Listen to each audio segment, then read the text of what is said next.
নবীজি দুখানা হাত উত্তোলন করে দোয়া করলেন, আল্লাহুম্মা ইহদি উম্মা আবি হুরায়রা, আয় আল্লাহ তাআলা আমি দোয়া করি তুমি দয়া করে আবু হুরায়রার মাকে হেদায়েত নসিব করে দাও।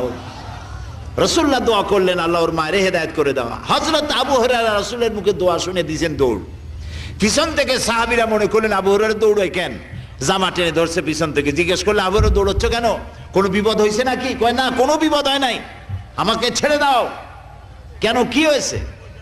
হযরত আবু হুরায়রা বলেন, সাহাবীরা আমাকে ছাড়ো, আমি দৌড়াইয়া বাড়ি গিয়ে দেখতে চাই। আমি আগে দৌড়াইয়া বাড়ি পৌঁছলাম, নাবি বাড়ি পৌঁছবার আগে আল্লাহ নবীর দোয়া আমার বাড়ি পৌঁছায়। সেই দুইটা জিনিসের কোনটা আমি দেখতে চাই।